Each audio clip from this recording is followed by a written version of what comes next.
Fala aí, Rogério. Já estamos já ao vivo aí para todo o pessoal aí que nos acompanha aí no Facebook e por aí afora. E graças a Deus.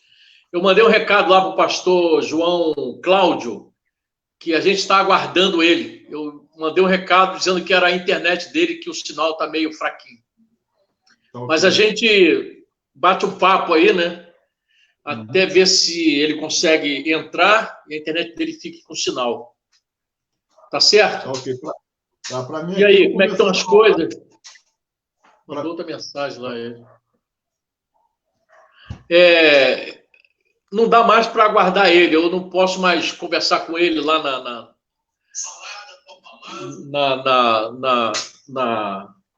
Agora acho que ele está voltando aí. Vamos ver aqui. Estamos aguardando aí o pastor João Cláudio.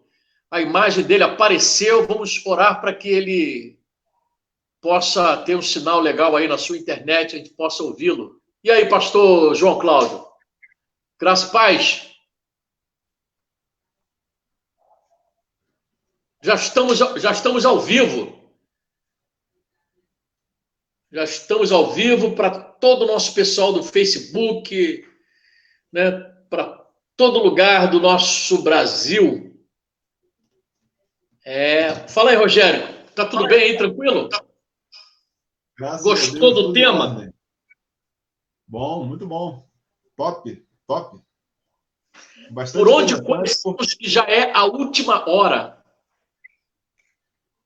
É bem propício esse assunto, não pelo, assim, no meu ponto de vista, não pelo fato de ser a última hora, mas o que envolve o contexto dessa última hora, né?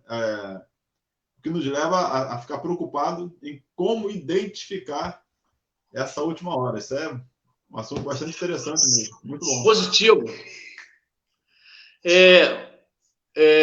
A gente está aguardando aí o pastor João Cláudio, que ele está sem som.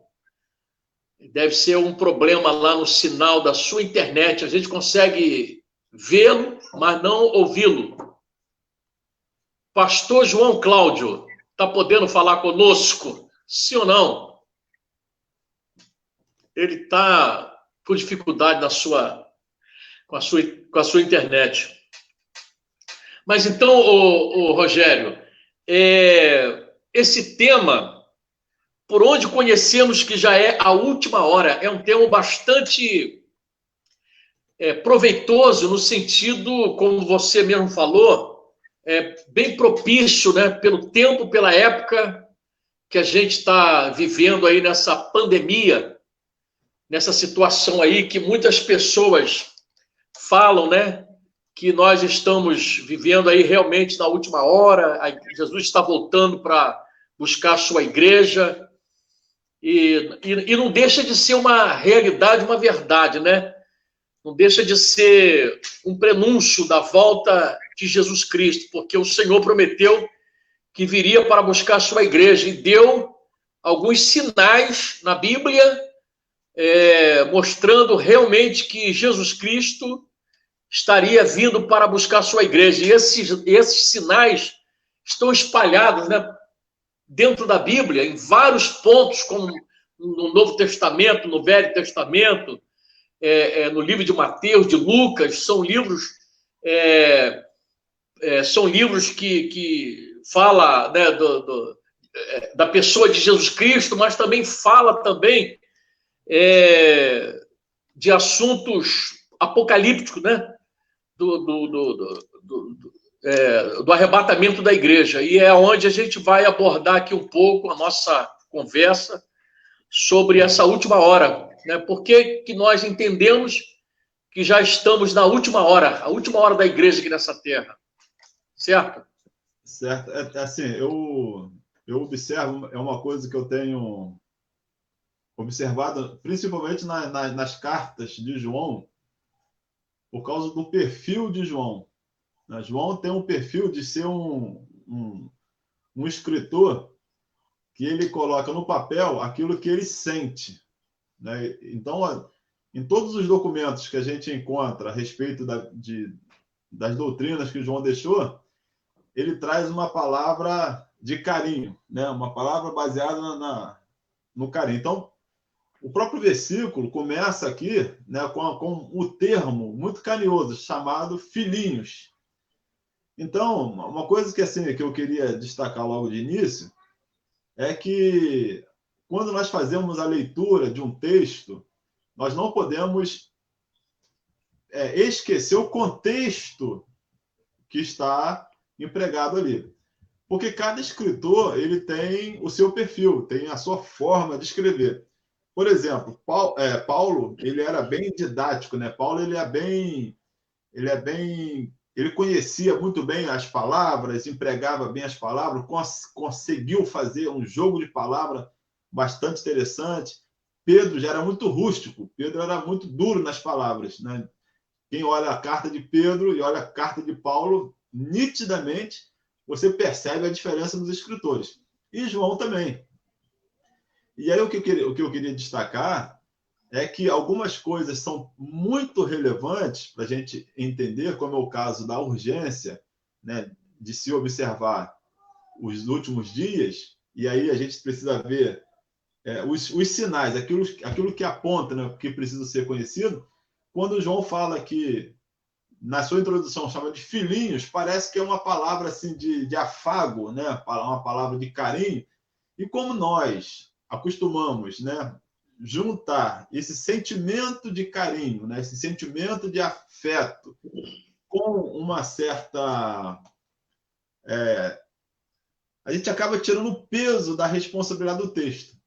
Então, eu sempre me preocupo quando eu vou falar sobre as cartas de João, porque embora João esteja tratando com um teor de carinho, mas o peso da carta ele não altera por causa dessa expressão, né?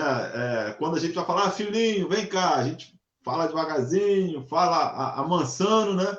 Mas o teor, né, a doutrina aplicada ali é de um rigor muito pesado. Nas outras cartas, em outros textos, você vê que João escreve, filhinhos, não pequeis. Ele dá um termo carinhoso, ele dá uma chamada de carinho, né? Um chamamento de carinho, mas depois ele dá uma ordem imperativa, não pequeis. E aí depois, logo em seguinte, ele vai dizer o seguinte, olha, aquele que peca é filho do diabo. Olha que diferença o emprego da expressão filhinhos e filho do diabo. Então, a minha palavra de introdução é só para destacar que, às vezes, nós perdemos o sentido do texto, da gravidade do sentido do texto, por causa da expressão que o escritor usou. Então, ele não está trazendo aqui uma mensagem que poderia ser prolongada no entendimento, mas ela tem que ser urgentemente entendida com todo o rigor do peso da doutrina. Uhum. Entendeu?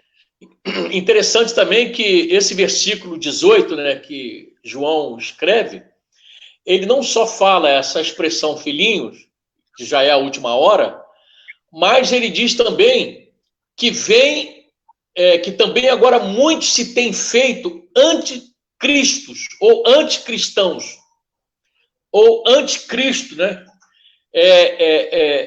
Então, há uma observação também aí, que ele está dizendo que tem muitos que têm se feito anticristos, ou seja, pessoas que estão assumindo, porque a palavra anticristo quer dizer oposto a Cristo, contra Cristo, né? Opositor a Cristo, a sua palavra.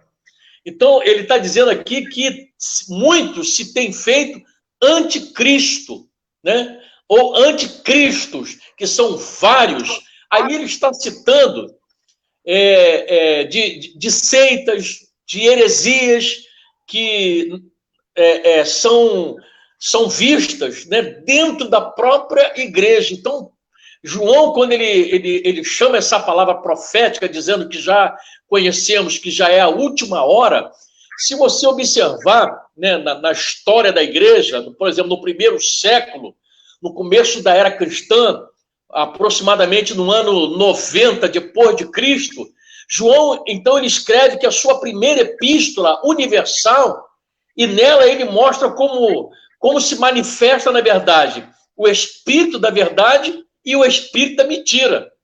Então, você vai ver que nesta época já existiam várias seitas. Na própria época do apóstolo João já existiam várias seitas, vários ensinamentos contrários aos ensinamentos dos apóstolos, como, por exemplo, os gnósticos, né? Você que estudou também teologia, os gnosticismos, eles ensinavam uma falsa doutrina chamada de conhecimento superior.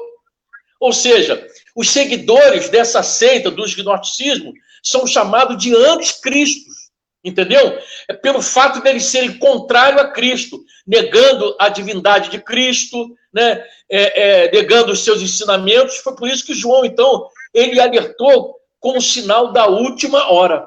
Você vê que desde a época dos apóstolos, né, aproximadamente 90 anos depois de Cristo, já se falava da última hora. Você vê, observa, né?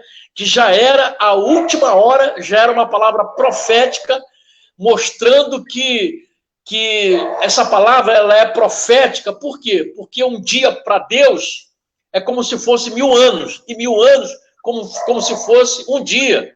Então, essa palavra é muito interessante pelo fato de que a profecia, já vinha sendo profetizada desde a época dos apóstolos, ou seja, um período que logo após a morte e ressurreição de Jesus, 90 anos depois, já estávamos, a igreja cheio de crentes, digamos assim, cheio de crentes, né, na época com heresias, com falsas doutrinas, como eram os gnósticos, né, que eles acreditavam que Jesus não era divino, entendeu? E que, inclusive, essa seita, né, esse ensinamento, essa doutrina que foi desmascarada mais tarde, né, entre os apóstolos, não foi aceita lá no cano, né, no canônico da igreja. Então, descobriram que muitos cristãos da época aderiram à doutrina dos gnósticos, ok? Então, esse sinal da última hora já era anunciada desde a época dos apóstolos. Interessante isso também, né? Pastor João Cláudio, está ouvindo aí, pastor? Pastor Cláudio não escuta. Mas fala aí, João Rogério. Uma observação que é interessante, que assim, nós estamos falando, né, a respeito de um documento que foi escrito há praticamente 2000 anos atrás, né? 1900 anos atrás. Talvez a gente não consiga compreender a dificuldade que eles lá tiveram, né, de identificar o personagem, o Cristo de verdade. Porque, embora as profecias, né, tenham sido deixadas pelos profetas lá no Antigo Testamento, né, e Pedro também, no dia de Pentecostes, ele vai reafirmar, né, que a partir daquele dia já começava a contar os últimos dias, porque a igreja, ela foi, na verdade, a única instituição que começou pelo fim. Eu sempre digo isso. Ela já começou acabando. Então, quando o Pedro, né, ele afirma aquilo que Joel falou. Então, o que está acontecendo aqui hoje é a confirmação do que o profeta Joel falou, né? Nos últimos dias aconteceria o que está acontecendo hoje. Então, naqueles dias ali, quando a igreja já começou a marcar os últimos dias. Só que ela começa a existência da igreja, ela tem tem ainda o peso do judaísmo, entendeu? Então é realmente muito difícil para aquela época, né? Quem estava vivendo lá, quem estava enraizado no judaísmo, se desprender dessa religiosidade judaica e aderir ao Cristo. Primeiro, porque o Cristo ele não apresentou o perfil que os judeus queriam, né, daquele guerreiro, daquele homem que vinha para poder libertar, como eles tinham a imagem dos libertadores. Então, quando se falava em libertação para eles imaginavam alguém do perfil de Moisés, no perfil de Josué, no perfil dos juízes, e vem Jesus, todo diferente, pregando uma libertação que eles não entendiam claramente, quebrando os ritos judaicos. Então, para quem era judeu, foi tão difícil que até o próprio Pedro sentiu dificuldade de se desprender do judaísmo e para aderir ao cristianismo. Chegou a ter um conflito com Paulo. Paulo chega a chamar a atenção de Pedro por causa disso. Então, quando eu percebo assim, que a gente vê uma igreja que no seu início, né, ela já está não contaminada, mas ela já tem dentro da sua membresia pessoas que estavam pregando o inverso. A primeira coisa que eu entendo é essa questão do peso da tradição, né? O judaísmo forçava cada judeu negar aquilo que era novo, né? Essa nova opção de religião. Era quebrar uma tradição de milênios e aderir uma nova religião que não tinha um século ainda. Então, muito difícil. Embora eles, né, tivessem recebido o Espírito Santo, nem todos receberam. Então, imaginar que nem todos receberam o Espírito Santo e ainda ter o peso dessa tradição judaica, eu creio que facilitou e muito, né, a entrada desses falsos cristos dentro da igreja. Porque tudo que se falava nas mensagens, o único documento que eles tinham para confirmar era o Antigo Testamento. Paulo chega a questionar que ele admirou os bereanos porque, quando ele pregava, os bereanos consultavam a palavra. Mas qual era a palavra? Qual era a Bíblia da época? Era a Torá. Então, era o texto do Antigo Testamento. Então, conciliar esse novo concerto, essa nova aliança, né?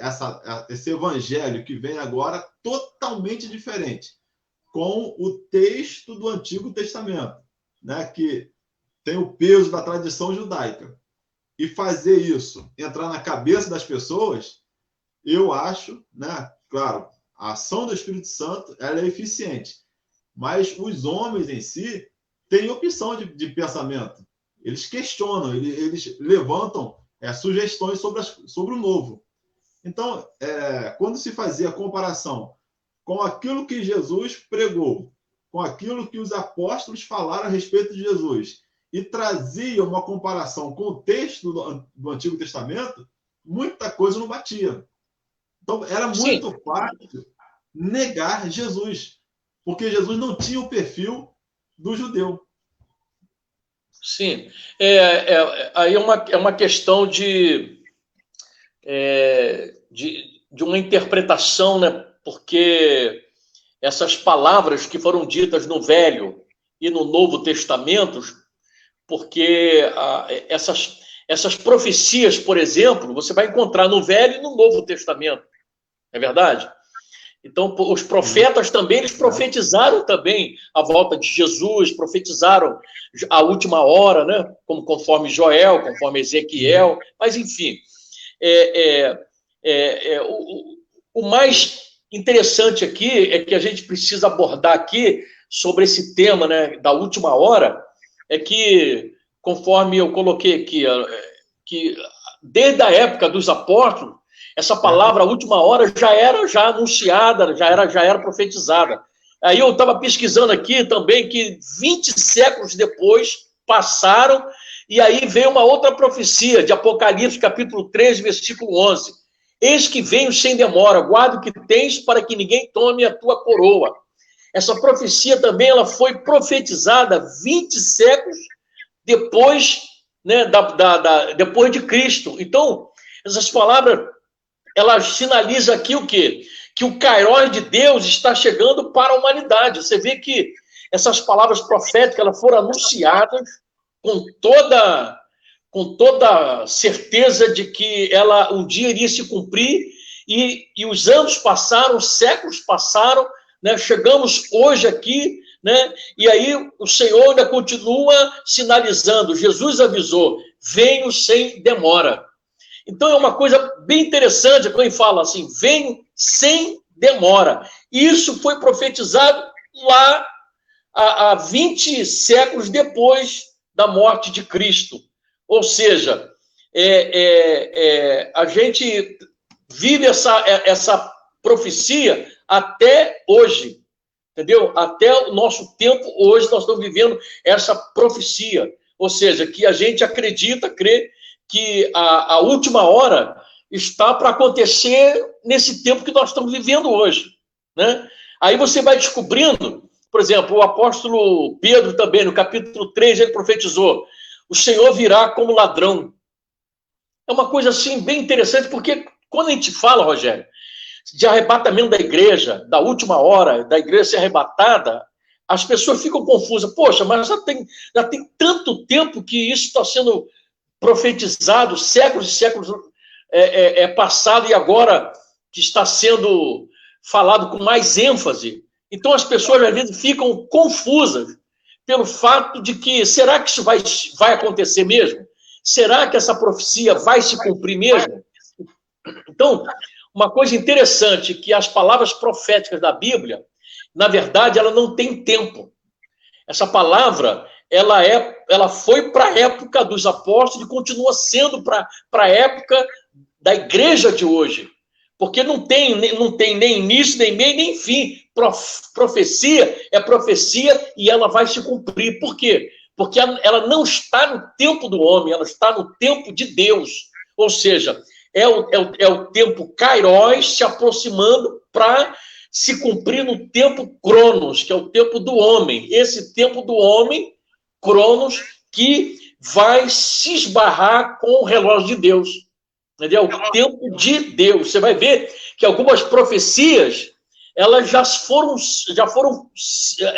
cumpriram, como algumas parábolas, né, que a gente encontra na Bíblia, né, como a parábola, por exemplo, da figueira, que Jesus falou que quando uma figueira começar a brotar e mostrar os seus ramos, é porque está perto o verão. Aí Jesus falou: assim também será a vinda do Filho do Homem, ou seja, será o grande dia, né, da última hora da igreja aqui na Terra.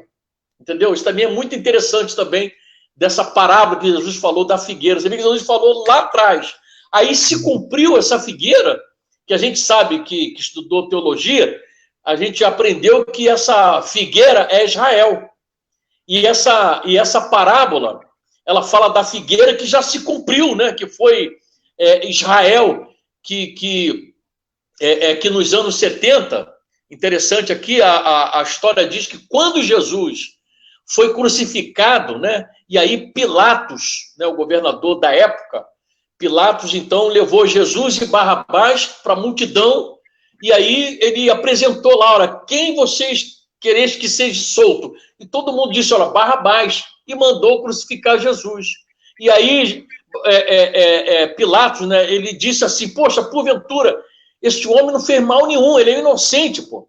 Mas aí a Pilatos fez o quê? Lavou as mãos e disse: olha, o sangue deste inocente, eu lavo as mãos. Aí o povo disse assim: o sangue dele recaia sobre nós e os nossos filhos. Eu acho que isso foi a pior palavra dita na época do povo de Israel. Quando eles falaram isso, a história vai nos mostrar que no ano 70 depois de Cristo, né, a Bíblia diz, a história diz que o general Tito e todo o seu exército cercou Jerusalém e fez o maior massacre nesta época, matando, né, muitos judeus, incendiando o templo, destruindo toda a cidade. A história vai dizer que a nação de Israel ficou dispersa há muito tempo e perdeu a sua identidade como nação. E aí, Israel foi disperso, né? Que a gente lê isso na história. Aí vem o quê? A Segunda Guerra Mundial. Quando vem Rodolfo Hitler, a Bíblia diz que a história diz que ele, dominado pelo ódio, ordenou a morte de 6 milhões de judeus.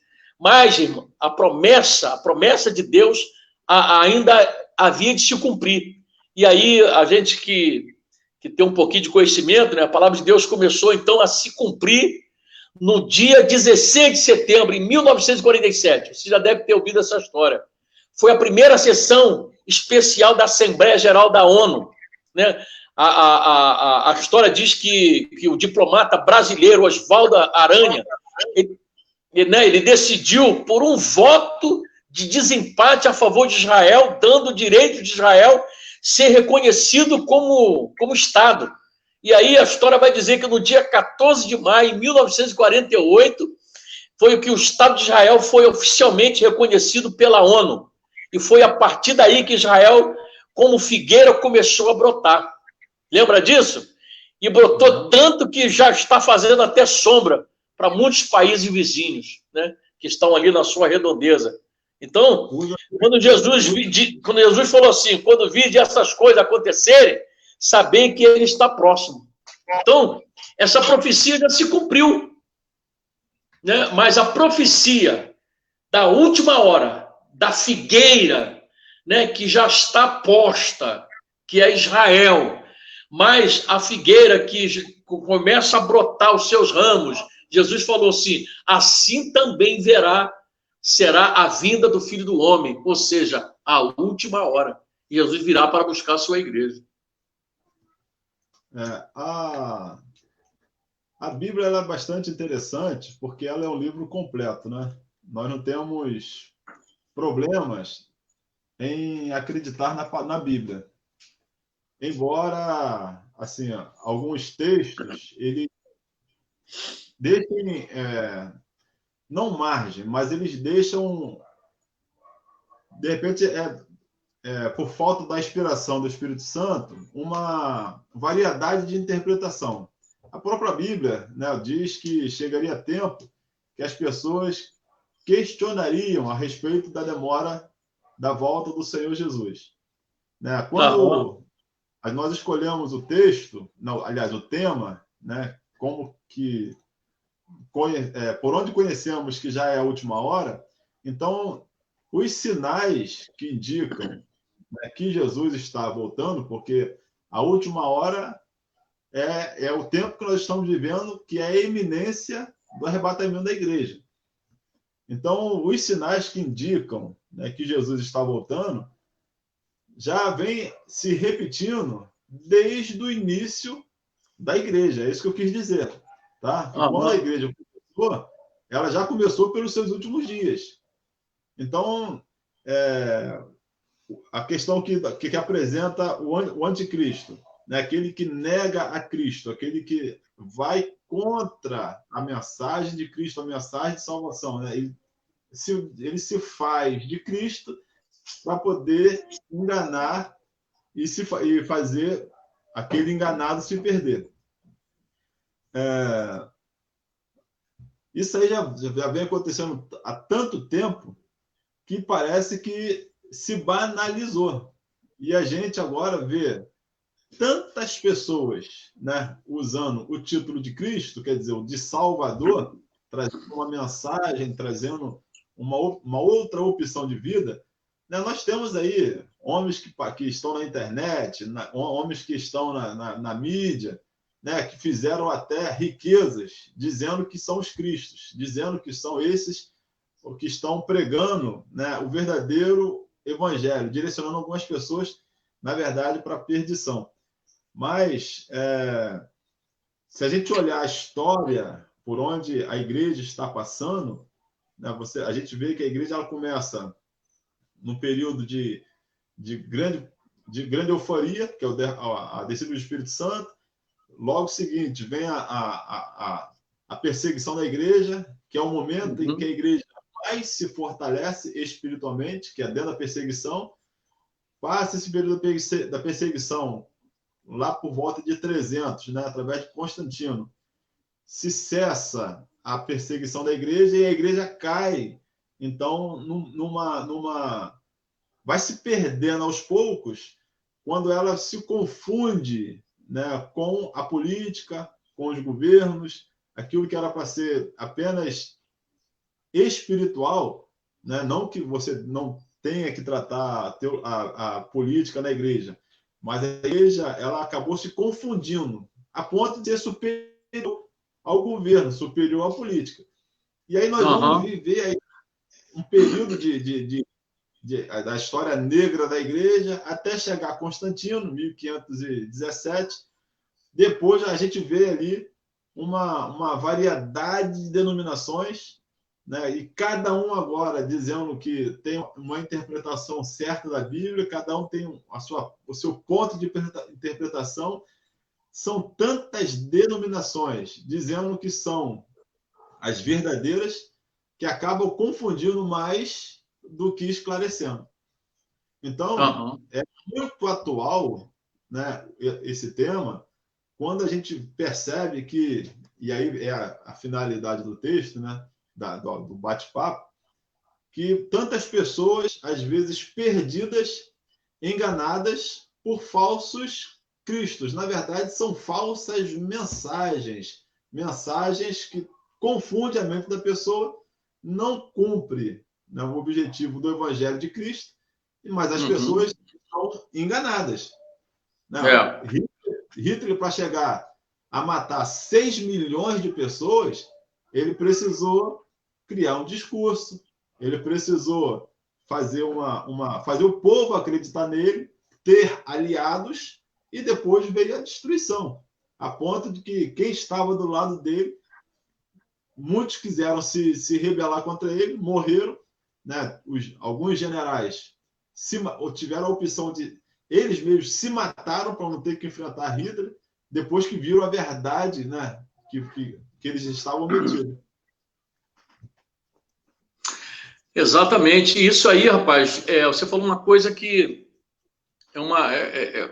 é os dias que a gente está vivendo hoje, né? Você vê que a gente participou do debate anterior, falamos sobre a banalização da verdade. Essa banalização da verdade também tem um pouco a ver também com os dias que nós estamos vivendo hoje, assim, que a maioria das pessoas hoje, até mesmo cristãos, não acreditam mais no arrebatamento da igreja, que Jesus vai vir para buscar a sua igreja. Então, essas palavras proféticas, as profecias da Bíblia, o povo não acredita, né? Não crê mais que Jesus vai vir buscar a sua igreja. O povo fica até um pouco assustado, né, com os acontecimentos, né, com esses sinais que a gente está vendo no dia a dia, mas são mesmo assim poucos que creem que esses sinais são prenúncio, né, do arrebatamento da igreja, que Jesus realmente está vindo para buscar a sua igreja. Porque, na verdade, as pessoas têm medo.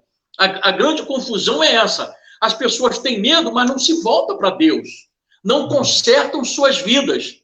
As pessoas dizem, eu tenho medo danado, mas as pessoas não caem em si, né, de se preocupar, de resguardar sua vida, sua fé genuína, para que quando esse dia de fato acontecer, Jesus vir buscar a sua igreja, ele for arrebatado, né? Por exemplo, eu sei que tem pessoas agora aqui que eu já vi, que está agora conosco nesse debate, são pessoas que creem que Jesus vai voltar, tem medo de tudo que está acontecendo, sabe que ele vai voltar, mas não tem força para vir para Jesus, para vir para o Evangelho. Então, essas pessoas, na verdade, dentro do interior delas, no coração delas, elas creem, mas não creem o suficiente para abandonar o pecado, abandonar o mundo e se agarrar com Cristo.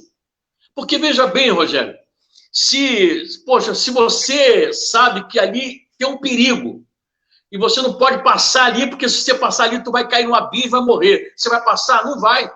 Então, essas pessoas sabem que Jesus está voltando, mas o único escape, a única saída para ser arrebatado com a igreja é aceitar Jesus como Salvador e deixar uma vida de pecado e nascer de novo para Cristo. Então, por que a pessoa não toma decisão? Porque não crê.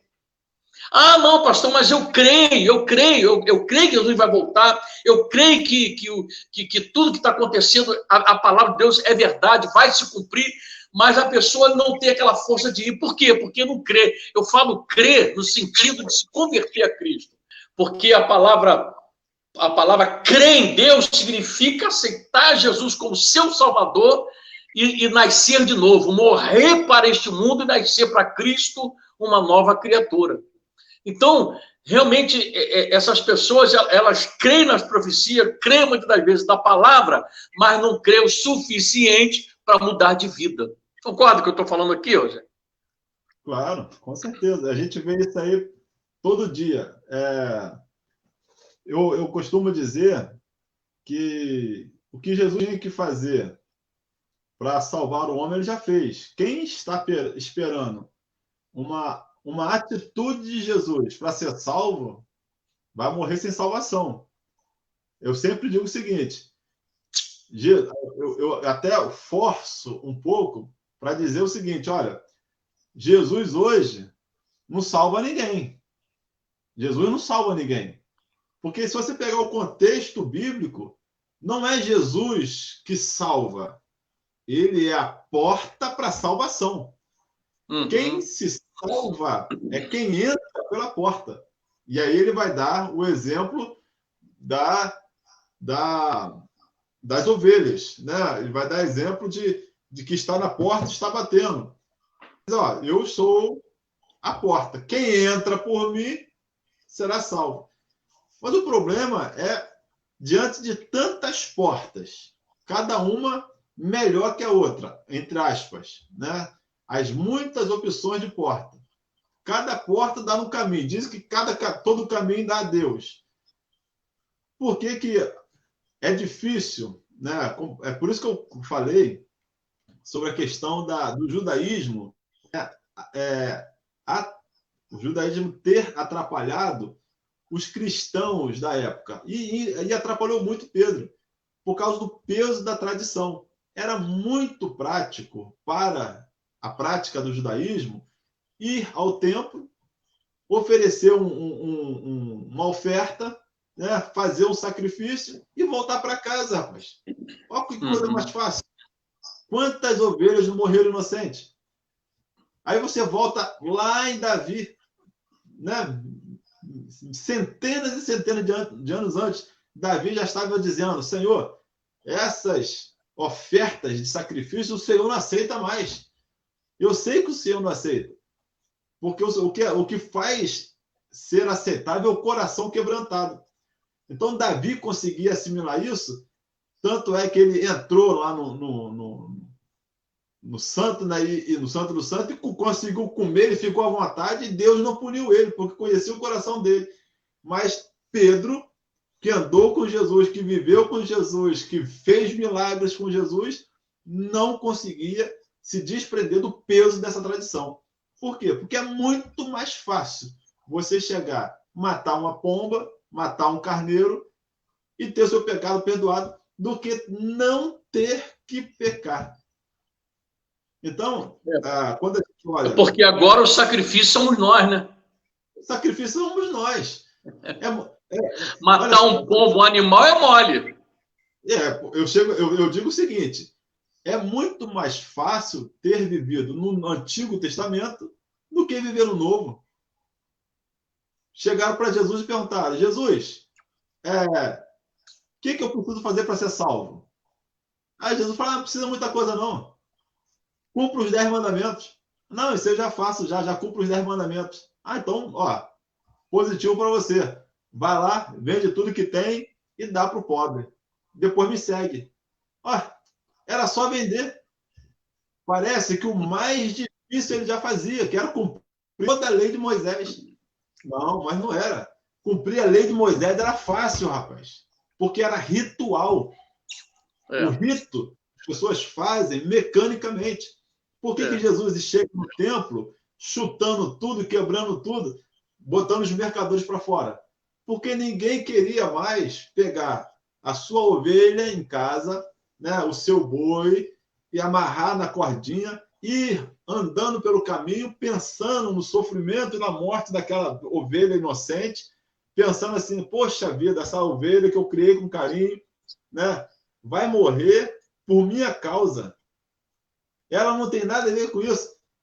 Ninguém saía de casa mais pensando nisso, sofrendo a dor que a ovelha ia sofrer. Chegava lá no templo, né, ia naquele curral que tinha lá, me dá esse boi aqui. O boi tá meio manco. Não tem problema não. Quanto é? Tanto pagava, era negócio.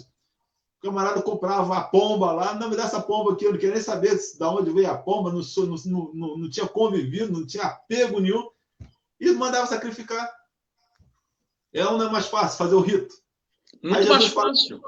Muito mais fácil. Aí Jesus fala assim, é o seguinte, vocês querem viver essa nova aliança que eu estou apresentando? Ama a Deus e o próximo. Aí Jesus ficou a vida de todo mundo. Porque quando você vive a prática do amor, você não peca. E o pecado é interno. E o perdão também tem que ser interno. Então o evangelho complicou o entendimento dos homens. Exatamente. É porque eu acho que Jesus, na verdade, ele não quis inverter a coisa. Ele quis mostrar a verdade. Isso para o Velho Testamento, dizendo que o Novo, que na verdade, olha, se você disser que ama teu irmão, que ama Deus e não ama teu irmão, você é mentiroso. É verdade. Então, né? Jesus, ele na verdade, ele é a revelação de todo o conteúdo do Antigo Testamento. Com certeza. Quando a gente estuda tipologia, a gente vê que Jesus, né,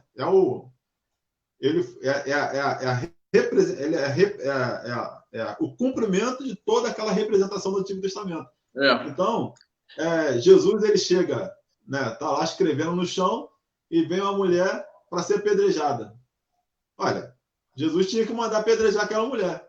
Só que dar a verdadeira interpretação da lei mexeu com o coração dos homens. Jesus não disse que não podia apedrejar. Jesus fez eles entenderem qual era o objetivo de Deus na lei e não dos homens na lei. Porque uma coisa é o que Deus quer, outra coisa é o que o homem interpreta. Então, uma coisa é o fazer, outra coisa é o ser. Isso. Aí Jesus consegue acender a lâmpada do entendimento a respeito daquela lei ali. Isso Jesus vai fazendo durante toda a sua vida. E os apóstolos contribuem para que isso aconteça. Né? Então, sair do rito é muito complicado. Você entregar a vida para Jesus, né? e viver a liberdade do evangelho é mais pesado, entre aspas, porque senão eu vou tirar a força da graça, né? Mas se fosse possível colocar na balança, né? Viver uma vida do novo evangelho e viver a vida do Antigo Testamento, meu irmão, era muito mais prático viver a vida do Antigo Testamento. Com certeza. E mais ainda, para aqueles que nasceram de novo. Quando o nosso entendimento foi então aberto, Deus abriu o nosso entendimento, ou seja, nascemos de novo, e agora você passa a entender o caminho da verdade, o caminho da cura, o caminho do milagre e o caminho do céu. E nesta caminhada que você vai agora não fazer um sacrifício, na verdade você é esse sacrifício. Você é agora a vida que é uma proposta de Deus para o mundo, ou seja, nós hoje somos o quê? Boca de Deus, nós somos a palavra de Deus, nós somos o próprio Deus na terra anunciando o céu, proclamando o reino de Deus, humanamente falando. E nessa vida humana, nessa carne que nós vivemos, né, com todos os desejos, né, de pecado ainda aflorando, nos impulsionando, nos levando ao pecado, mas com o nosso entendimento aberto, com a glória de Deus, com a luz de Deus na nossa mente, então se torna assim, conforme você colocou, não é um sacrifício, se torna uma caminhada, né, que a gente não pode vacilar nem um minuto nessa caminhada, ou seja, não é fácil, mas também é uma caminhada que você não tem como voltar atrás. Você caminha, você tem seus problemas, suas dificuldades, mas você sabe que você tem uma mente aberta, a luz de Deus raiou para você. Hoje você é sal, você é luz, você brilha, você tempera, você salga, mas você também sofre, você é perseguido, você sente dor na pele, você sente escárnio, mas você precisa prosseguir, você precisa caminhar, porque você é luz, porque você nasceu de novo, porque hoje a salvação, ela se manifestou na sua vida. Então, é uma vida de sofrimento? Não, é uma vida de alegria, de paz, de gozo, mas é uma vida que a gente aprendeu a viver, que precisa viver, caminhar, né? E pregar essa vida às pessoas que não estão mortas. Então, para nós, ela é tipo assim, é uma vida de sofrimento, mas é uma vida de sofrimento que você tem paz, tem alegria, tem a presença de Deus na sua vida. Porque eu acho que, pastor Rogério, que não tem nada mais nessa vida, para um cristão que conheceu a Jesus verdadeiramente, não tem prazer nenhum nessa terra do que a presença de Deus na nossa vida, se manifestando ou sinalizando na nossa mente a salvação. Porque a presença de Deus se manifesta na vida até de pessoas que não se converteram. Deus faz pessoas se arrepiar, Deus faz pessoas chorar, Deus faz as pessoas sentir a presença dele. Mas essas pessoas que ainda não nasceram de novo, que choram, que sentem a presença de Deus, nelas precisam se manifestar o poder da glória transformadora na sua alma, para que ela nasça de novo, ou seja, morra definitivamente para o mundo e nasça para Cristo uma nova criatura. Alguns anos atrás, eu fiz um comentário no Facebook falando sobre a graça, né? Não é o assunto aqui para gente, mas eu disse que a graça, ela realmente é um favor imerecido. Nós fomos salvos porque Deus simplesmente quis nos dar a oportunidade de salvação. Mas a Bíblia também apresenta vários pontos que indicam que nós devemos buscar a salvação, né? Então, a ponto de chegar a dizer, num determinado texto, que aquele que for fiel até o fim será salvo. Então, existe uma condicional, né, para aqueles que estão alçados pela graça. Não estou dizendo que... Não quero entrar aqui em predestinação, nada disso. Mas o problema é que, às vezes, nós observamos que muitas pessoas não querem viver o Evangelho de Cristo na sua autenticidade. Existe uma palavra que eu gosto muito, que é a beleza do Evangelho de Cristo. O Evangelho de Cristo ele é belo, ele é maravilhoso. Mas ele também tem, entre aspas, né, para os irmãos entenderem bem, um peso. Jesus diz que nós devemos tomar a nossa cruz. Né? Disse que a gente sofreria. Mateus, capítulo 5, quando vai tratar o sermão das bem-aventuranças, né, você vê ali o que foi tratado por Jesus, não foi tratado somente para aquele povo, né, que viveria a perseguição que viria naqueles dias, né, principalmente no ano de 70, mas também para os nossos dias. E dentro das bem-aventuranças, a gente observa o quanto é importante o ser humano abrir mão daquilo que, às vezes, ele acha que é uma regalia. Imagina eu ter que me considerar feliz porque eu estou sendo preso, porque inventaram uma mentira a meu respeito, e eu tenho que ir rindo para a cadeia, porque eu sou crente. Isso é incoerente. Claro. Isso é incoerente de uma realidade, de algumas mensagens que são pregadas por aí. É ou não é? Com certeza. Você não pode se alegrar, ficar feliz de jeito nenhum no momento de perseguição, de luta e tribulação na sua vida. Não Então, tem como. mas Jesus diz que nós devemos nos alegrar. Quando Sim, nós formos... mas alegrar, porque o seu nome está escrito no livro da vida. Né? Isso, é claro. Mas enquanto o seu nome está escrito no livro da vida, enquanto o seu nome está escrito lá, você está vivendo aqui. Então, Sim. o seu tempo de crise histórico está acontecendo. Então, você tem um período de tempo histórico com o seu nome escrito lá na eternidade. Você não consegue se desprender aqui, né? Passar sem o sofrimento aqui, sem as adversidades da vida. Claro. Porque o nome está escrito lá em cima. É como o apóstolo Paulo ele dizia, né? Que quando ele passava as aflições dele aqui, ele se projetava para o futuro. Isso. Então, porque ele sabia que no futuro, ele sabia o que esperava aí no futuro. Porque a coisa mais triste que tem é uma pessoa que não tem esperança. A pessoa está aqui nesse mundo sofrendo e não tem esperança nenhuma nessa vida. Aí se torna uma vida inútil. Porque você já não vive bem e depois ainda perde a vida. Perde a vida. Vai morrer, o cara já está morto, já psicologicamente.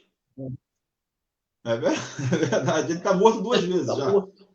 Então, quando o João fala, né, vai tratar essa questão dos anticristos, né, é porque, na verdade, eles, naquela época, eles não usavam, talvez, as mesmas palavras que nós estamos usando aqui, né, ou que algumas pessoas usam.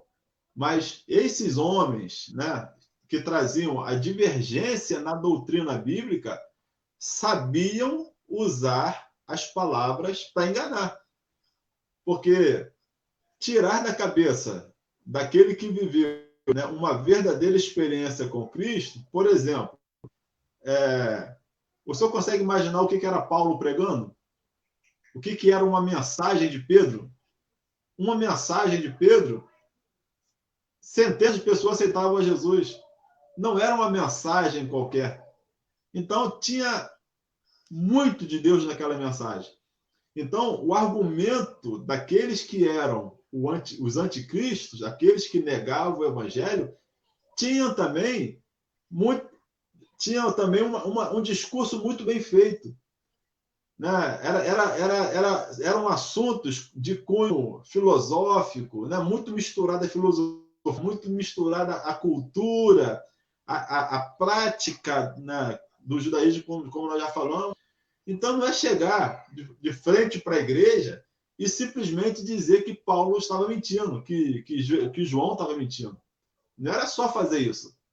Era minar a doutrina bíblica, aquela que já tinha causado uma mudança na vida da pessoa. Era desconverter a pessoa. A pessoa já estava indo em direção a Deus.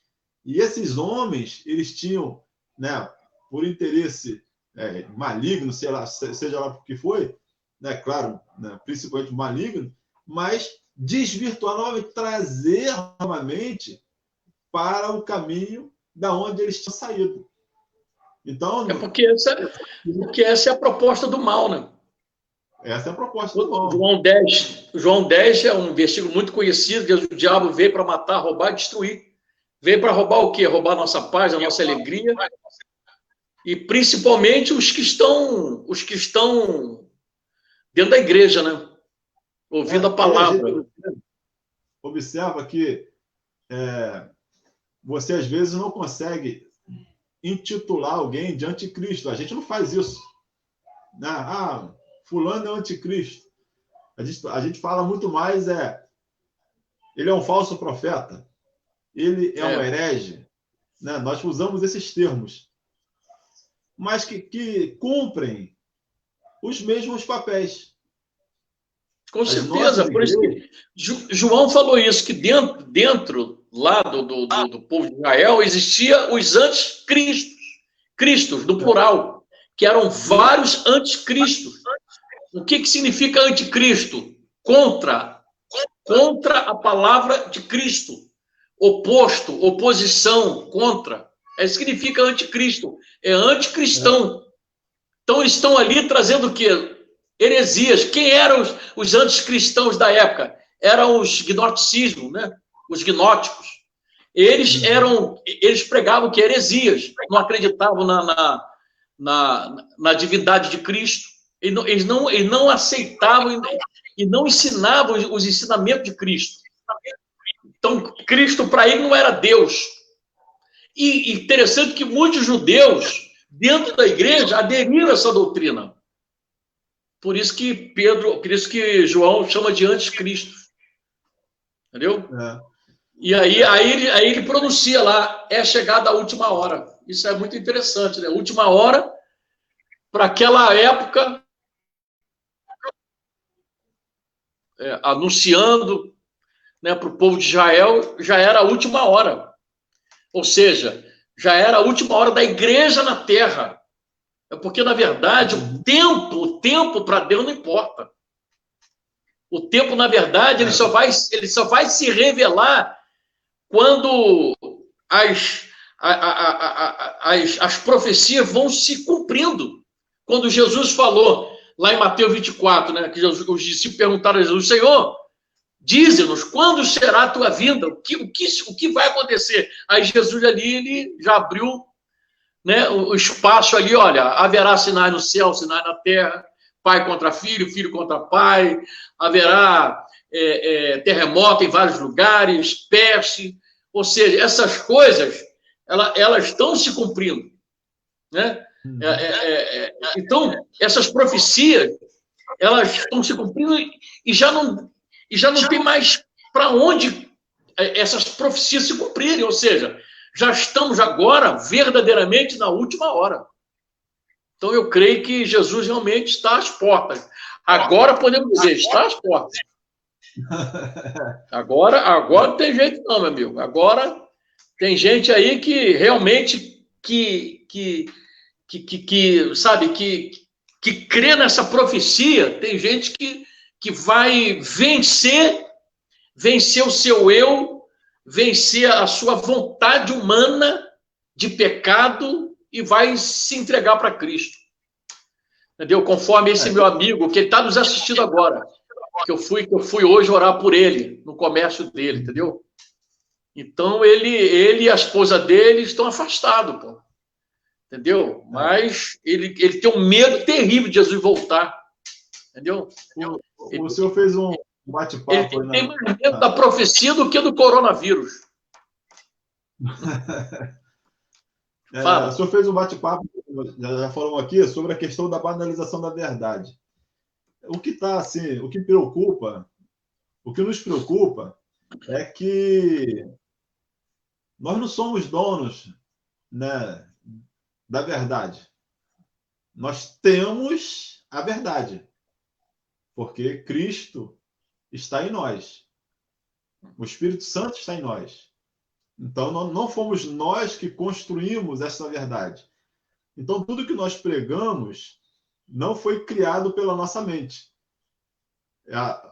Essa mensagem de salvação que nós pregamos, ela tem uma origem na palavra de Deus, pela inspiração do Espírito Santo, com o objetivo da salvação do homem. Então, nós temos todo um cuidado de orar, um cuidado de estar meditando, né? Às vezes não há necessidade de dobrar um joelho para que as pessoas vejam que nós estamos orando, mas vivemos uma atitude diária de oração com a responsabilidade de transmitir o autêntico Evangelho de Cristo. Então, mas fica também a responsabilidade para aqueles que serem sensíveis a esta verdade. Nós conhecermos a verdade, conhecermos, né, os indicativos de que nós estamos já nos últimos dias, mas também aqueles que nos ouvem, porque nós somos pastores, nós temos o rebanho, e a verdade que nós pregamos é para ser vivida. E aí eu volto aqui na minha palavra de introdução. Por mais carinho que a gente coloque, né, por mais amizade que a gente tenha com o nosso público, né, com os nossos irmãos, a palavra ela é imperativa, né? A salvação ou é salvo ou não é salvo. Então, a gente fica nesse discurso, né, de pregar a salvação e acaba entrando pelo laço da amizade, né, e às vezes o povo acha que nós estamos querendo pregar uma mensagem de autoestima, uma mensagem de autoajuda. Oi? De autoajuda. De autoajuda. E, na verdade, o contexto da nossa mensagem não é isso. Porque, com o mesmo rigor que João fala, filhinhos, não pequeis, filhinhos, os anticristos estão aí, nós também estamos falando. Né? Essa live aqui, esse bate-papo aqui, é bastante interessante, porque quem está ouvindo precisa entender Deus, né, está despertando para a urgência desse conhecimento. Não é só saber, é conhecer. Conhecer no sentido de viver esse momento. Como que nós vamos viver nossos últimos dias? Sabendo apenas? É isso aí, Rogério. Não. É isso aí. É praticando a realidade dos atos dos últimos dias. Você vê que eu acho não, tenho certeza que o homem, né, que tem um chamado de Deus, ele não tem que temer, não tem que se acovardar, não tem que permitir que a sua voz como profeta venha deixar de ser ecoada no mundo em que nós estamos vivendo hoje, independente das circunstâncias, independente do volume de igreja, de líderes, de pastores que estão mais sintonizados em mensagem de autoajuda, de ajudar, de aconselhar, sabe, somente na questão psicológica, sentimental. Eu acho que todas as mensagens, elas são bem-vindas, mas a principal de todas é de anunciar verdadeiramente que o homem precisa de Jesus, e precisar de Jesus não significa literalmente ser bonzinho, não significa literalmente, sabe, procurar fazer o bem para as pessoas. Não, não é só isso. Mas principalmente em ter uma vida transformada, mudada no seu caráter, na sua vida diária, todos os dias. Sabe, reconhecer Jesus como Salvador e seguir os seus passos, andar na sua vontade, na sua palavra, sabe, viver uma vida de oração, de buscar a Deus, de meditar na palavra, sabe, de buscar os princípios dessa palavra, sabe, transformadoras na vida do homem todos os dias, pô. Então, quando a gente cria esse tema, né, que já é chegado à última hora, ou estamos, né, no final dos tempos, a gente precisa, mais do que nunca, sabe, é como ser boca de Deus nessa terra, avisar a humanidade, pô, que Jesus verdadeiramente está voltando. Que a gente não tem que ficar preocupado porque a igreja não vai aceitar, porque o irmão não vai aceitar, porque isso vai ferir a família. Meu irmão, não tem esse negócio. Eu acho que a gente tem que, sabe, pregar o evangelho, falar que Jesus está voltando, porque o evangelho hoje está muito banalizado, conforme a gente já falou. Né? O evangelho hoje está muito light para as pessoas. Temos que falar a verdade. E é isso que as pessoas precisam ouvir, pô. É isso, porque Jesus realmente está voltando. Ainda tem mais, tem um versículo lá no livro de Hebreus que fala que os pastores darão conta das suas ovelhas, pô. E aí, como é que faz?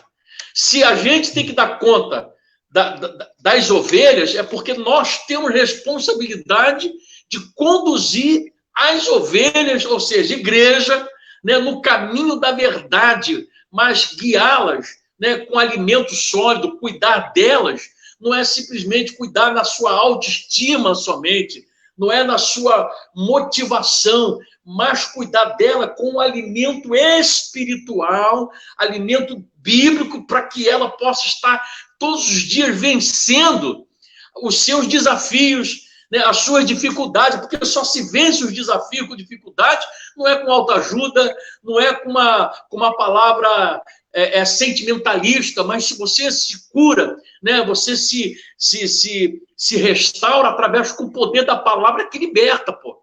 Porque não adianta você dar um comprimido para dor de cabeça, se a sua dor de cabeça é um mal que está lá no estômago, pô. Você tem que fazer um diagnóstico e ver qual o problema que está acontecendo. Né? Tem que fazer um exame geral para diagnosticar a causa desta dor de cabeça. Então, assim, o evangelho. Tem muita gente hoje que está, eu vou para o céu. Hoje você pode ver que virou moda. Todo mundo que morre foi para o céu. E pior que tem muitos crentes dentro da igreja, quando morre um parente, e diz assim, meu tio morreu e graças a Deus está no céu. O cara nunca se converteu, nunca foi na igreja, nunca falou de Jesus, nunca leu a Bíblia, nunca fez uma oração. Enfim, aí quando morre está no céu. Por que isso? Falta de conhecimento, falta da palavra, falta de libertação. Então, esse evangelho está sendo minguado até mesmo dentro das igrejas. Muitas pessoas estão acreditando que para ir para o céu, que é a última hora, sabe, vai ser o dia que a pessoa morre e vai para o céu. Então todo mundo morre e vai para o céu. Só que não é assim. As pessoas realmente precisam viver o evangelho que traz a convicção da verdade e não de uma falsa verdade. Porque hoje a maioria das pessoas estão vivendo que é uma falsa verdade no seu coração. Porque é muito mais fácil aceitar, né, uma palavra de autoajuda, uma palavra que traz um conforto, um alívio à tua alma, do que você ouvir uma palavra que Jesus falou lá para aquele jovem rico, né? Se você quiser vir a mim, se você quiser ter salvação, né, vende tudo que você tem, divida com os pobres, você terá um tesouro no céu, pô. Então é essa palavra, é esse evangelho que as pessoas precisam ter consciência de que ele precisa de fato, entendeu, de libertação para herdar o céu e morar para toda a vida eternamente com Deus. Amém, pastor Rogério? Amém. Então, glória a Deus, então. Eu acho que já tá bom aí, né, rapaz? Olha, eu tô num pique aí desde de tardia que eu tô usando essa garganta aqui para falar, cara. Que é porque eu saí cedo hoje, fui fazer a obra, né? Fui com um amigo meu que é candidato a vereador, que está abrindo uma ONG, e está querendo que eu fique responsável desta ONG, né? Abrir curso, aquela coisa toda.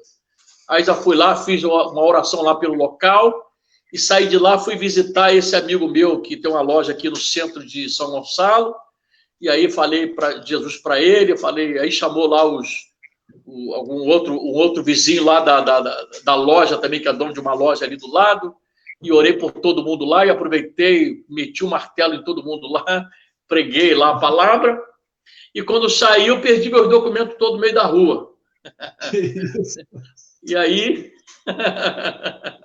fiquei um pouco desesperado, cheguei em casa e falei, meu Deus do céu, tem que preparar agora essa live agora da igreja, depois tem um bate-papo 9h30, como é que eu vou fazer? Jesus, perdi meus cartões de crédito, carteira de motorista, perdi tudo. Falei, não aceito isso, não aceito. Falei para Deus, não aceito mesmo, Senhor, não mereço isso, hoje não. Aí, procura de lá, procura de cá, procura de lá, procura de cá. Aí eu pensei, liguei para ele, liguei para um amigo meu, isso era o quê? Era umas 7 horas da noite. Ele estava saindo da loja dele, que a loja está fechada, né? Ele trabalha só por encomenda. E aí, liguei para ele, falei, pastor, onde você parou o carro? Eu falei, parei o carro na rua aí, no estacionamento. Ele foi lá, na rua, procurou de lá e de cá, aí disse que o dono da outra loja ligou para chamou ele, perguntou, tá procurando o quê? Eu falei, tô procurando um documento que perdi aqui, rapaz, de um amigo meu. Rapaz, eu achei um documento aí. Tava minha carteira com meus cartões, 5 cartões de crédito, ó, doideira. Tá podendo, hein? Mas só uso um. E mais a carteira de motorista. E sabe quem que achou? Um pastor que achou. Rapaz, Deus graças a Deus, mano. Bem na próxima, quase em frente ao Partage, ao shopping ali.